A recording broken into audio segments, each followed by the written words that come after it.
এই চাঁদাবাজি এই দলটার ভবিষ্যৎ, কারণ এই বৈষম্য বিরোধীদের সাথে এখন একটা রাজনৈতিক দলের সরাসরি যোগসূত্র আছে। রাজনৈতিক দলটা চাইলেও বৈষম্য বিরোধীরা আমাদের কেউ নয়, এটা বলা কঠিন। সো এটার ইম্প্যাক্ট কি হতে পারে সেটা নিয়ে কথা বলবো, এবং আমি একটা তুলনা আনতে চাই যে দিল্লিতে আম আদমির পরাজয়, আমি বিশ্বাস করি নতুন যে রাজনৈতিক দল হয়েছে এনসিপি, জাতীয় নাগরিক পার্টি, তাদের এটা থেকে শেখার আছে তাদের রাজনীতি কি হতে হবে। জয় মাত্র আমি বৈষম্য বিরোধীদের একজনের অন্তত চাঁদাবাজি নিয়ে কথা বলবো, আমার থাম্বনেল আমার হেডলাইন দেখেই অনেকে ভিডিও না শুনে লিখে ফেলছেন। আমি জানি যে আপনি বিএনপির চাঁদাবাজি নিয়ে কথা বলছেন না কেন, বিএনপিকে চাঁদাবাজি করছে না। উত্তর হচ্ছে বিএনপির বিভিন্ন লেভেলে চাঁদাবাজি দখলদারির ঘটনা আছে, কোনো সন্দেহ নেই, এটা নিয়ে বলার কিছু নাই। বিএনপি নিজে 2000-এর মতো মানুষ এরকম বিভিন্ন অভিযোগে, বা 2000-এর বেশি হয়ে গেছে এখন, বহিষ্কার করেছেন। সো এটা খুব প্রতিষ্ঠিত ব্যাপার, যেটা ইভেন তারা চেয়েছিল সরকার সেখানে ব্যবস্থা নিক। কিন্তু তারপরও বিএনপির এই সকল চাঁদাবাজি যেটা হচ্ছে আর এদের চাঁদাবাজির মধ্যে ডিফারেন্স আছে একটা মূলগত রাজনৈতিকভাবে। সুতরাং নতুন যে রাজনৈতিক দল হয়েছে তাদের আসলে এই ব্যাপারটাকে ডিল করতে হবে, না হয় তাদের রাজনীতি সাফল্য পাবে না। ঘটনা যেটা ঘটেছে সেটা আমি একটু পড়ি। সেটা হচ্ছে রংপুর মহানগরের মুখপাত্র নাহিদ হাসান, সুতরাং উনি খুব ছোট কেউ নন, একটা বিভাগীয় শহরের মুখপাত্র। এখানে এই জায়গাটা একটু পড়ি।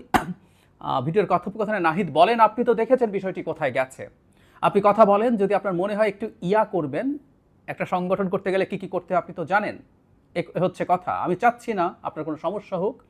যদি আপনাদের দিক থেকে মনে হয় কোনো সমস্যা আছে তাহলে আপনি ভাইয়ের মানে পার্ক কর্তৃপক্ষের সাথে কথা বলেন, আপনাদের গলায় পাড়া দিয়ে আমি কিছু করতে পারবো না। এই সময় নাহিদকে উদ্দেশ্য করে ব্যক্তি বলেন, তুমি যদি বলো সেখানে বালুর ব্যবসা হচ্ছে তাহলে সেটা বন্ধ করে দেই, 1 লাখ টাকা দিতে পারবো না, 5,000 টাকা দিচ্ছি। তখন নাহিদ বলেন, ব্যবসা আপনি বন্ধ করবেন কেন, ব্যবসা আপনি চালান, ভাইয়ের সঙ্গে কথা বলেন, প্রয়োজনের সময় নেন। আমরা তো আপনারা তো দেখছেন বিষয়টি কোথায় গেছে, ইউএনওডিসিকে সামলাতে হচ্ছে। যদি মনে হয় কিছু করবেন তাহলে ভাইয়ের সঙ্গে কথা বলেন, আমি চাই না আপনাদের কোনো সমস্যা হোক, জানেন তো সংগঠন চালাতে হলে কি কি করতে হয়। আর বৈষম্যবিরোধী ছাত্র আন্দোলন এটাকে তদন্ত করবে বলছে। এই কথোপকথনের কথা স্বীকার করে ইকো পার্ক পরিচালক বেলাল হোসেন বলেন, নাহিদ তার কাছে 1 লাখ টাকা চাচ্ছিল, তিনি জেলা প্রশাসকের ভয় দেখান, এর ভয় দেখান, ওর ভয় দেখায়। ভিডিওটি তারাই করেছিলেন এবং পুলিশ সুপারের কাছে পাঠানো হয়েছিল, তবে ভিডিওটি তারা ফেসবুকে ছড়িয়ে দেননি বলে তিনি দাবি করেন। এটা তিনি মানে নাহিদ হাসান খন্দকার কথা বলেছেন, তিনি অবৈধ বালু উত্তোলনের খবর পেয়ে সেখানে গিয়েছিল, কারো কাছ থেকে টাকা নেয় নেই ইত্যাদি ইত্যাদি। এটা করে তাকে ফাঁসিয়ে দেওয়ার চেষ্টা হয়েছে, যুবলীগের কথা এনেছেন, এটা তাকে আন্দোলনকে প্রশ্নবিদ্ধ করার চেষ্টা হচ্ছে। মানে অবৈধ বালু উত্তোলনের জন্য উনি গেছেন, আবারও সেই ঘুরে ফিরে একই প্রশ্ন আমি বহুবার করেছি, আপনি যাওয়ার কেউ নন। অবৈধ বালু উত্তোলন হচ্ছে, পুলিশ আছে, আপনি পুলিশকে জানাতে পারেন, সর্বোচ্চ এটা, আপনি ওখানে যাবেন কেন, যেতে পারেন না। এই সব জায়গা থেকে বৈষম্য বিরোধী ছাত্র আন্দোলনকে সরে আসতে হবে। তারা বাংলাদেশকে মবের মুল্লুক বানাতে পারেন না। কেউ কেউ তথাকথিত বিপ্লবের নামে এদেরকে এইভাবে মাঠে রাখার একটা ভিন্ন উদ্দেশ্য আছে। আমি প্রথম দিন থেকে এটা প্রটেস্ট করেছি।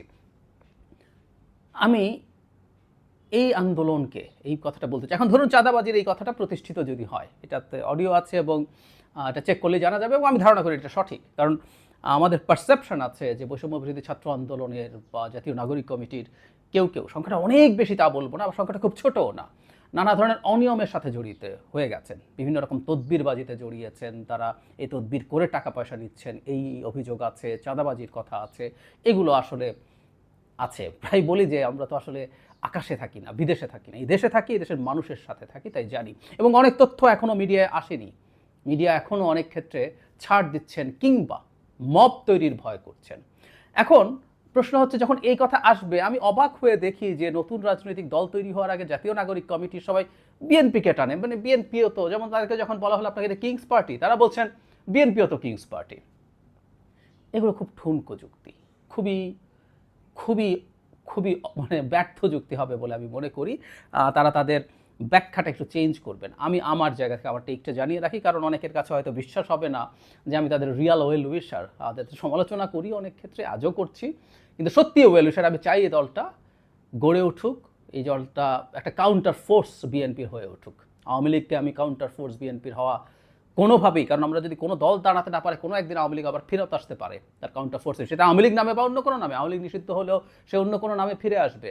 ইভেন আমি বাংলাদেশে কোনো ধর্মীয় আইডেন্টিটি পলিটিক্সের রাজনৈতিক দলও বিএনপির কাউন্টার ফোর্স হয়ে উঠুক আমি চাই না। আমি একদম সরাসরি বলে দিলাম, এটা নিয়ে আমার স্পষ্ট অবস্থান আছে, আমাকে গালিগালাজ করা আছে, আমাকে হামলা টামলা করা হবে মন্তব্যও পেয়েছে, কিন্তু আমি আমার অবস্থান কখনো লুকাইনি।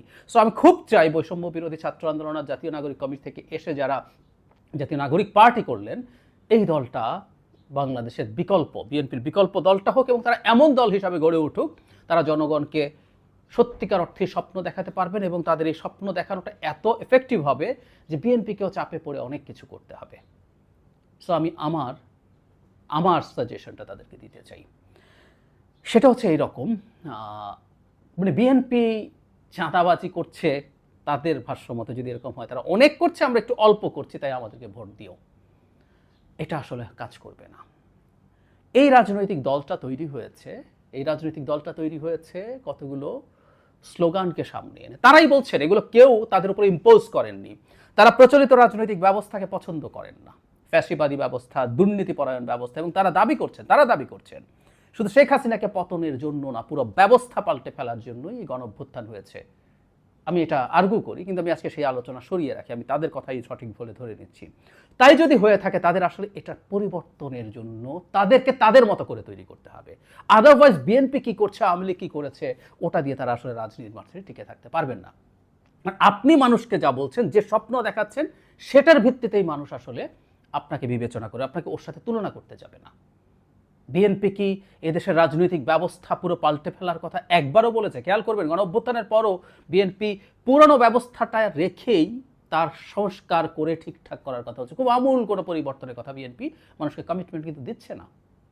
এবং বিএনপি এর আগে দুবার ক্ষমতায় ছিল, বিএনপি অনেক সুশাসন দিয়েছে বাংলাদেশের মানুষকে, নট নেসেসারিলি আওয়ামী লীগের তুলনায় ফার বেটার সরকার চালিয়েছে, কিন্তু 2001-06 সালের বিএনপির বিরুদ্ধে নানান দুর্নীতি এবং অব্যবস্থাপনা, মিসম্যানেজমেন্টের, মানে গুড গভর্নেন্স মিসম্যানেজমেন্টের নানান রকম অভিযোগ ছিল।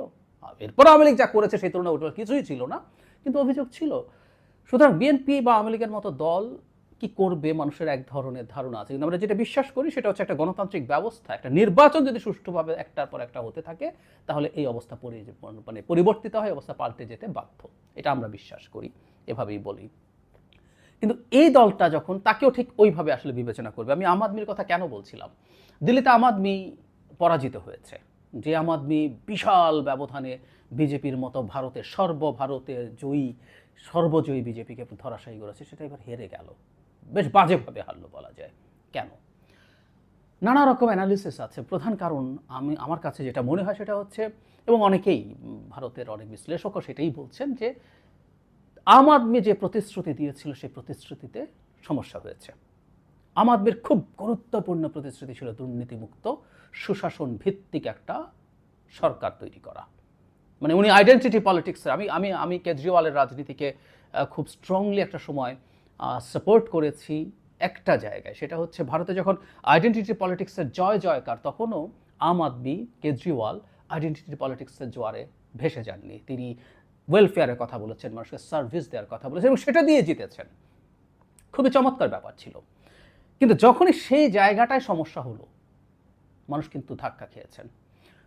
আমরা নিশ্চয়ই জানি যে এই ভদ্রলোকের উত্থান হয়েছিল, উনি এর আগেও পরিচিত মানুষ ছিলেন, উনি সরকারি চাকরি করতেন, ছেড়ে দিয়ে তিনি একটা এনজিও তৈরি করেছিলেন, বস্তিবাসীদের জন্য তার গুরুত্বপূর্ণ অবদান আছে, মানুষ চিনত। কিন্তু তাকে অনেক বেশি পরিচিত করে তোলে আন্না হাজারের যে দুর্নীতি বিরোধী মুভমেন্ট, সেখানে থাকা। সো উনি দুর্নীতির বিরুদ্ধে আজান দিয়ে নেমেছিলেন, ঝাড়ু প্রতীক করেছেন, ছেটিয়ে সব ময়লা দূর করবেন। কিন্তু গতবার এসে দেখা গেল যে তিনি এবং তার দলের বেশ কয়েকজন আবগারি যে শুল্ক, সেটার নিয়ম নিয়ে দুর্নীতির অভিযোগে অভিযুক্ত হয়েছিলেন, এবং তারা গ্রেফতারও হয়েছিলেন।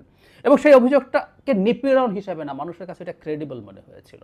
নট অনলি দ্যাট, বিভিন্ন জায়গায় দুর্নীতির নানান রকম অভিযোগ, তার অনেকগুলো সোশ্যাল সার্ভিস ভিত্তিক কাজ আছে, যেমন উনি বিভিন্ন পাড়ায় রীতিমতো ক্লিনিক নিয়ে গেছেন।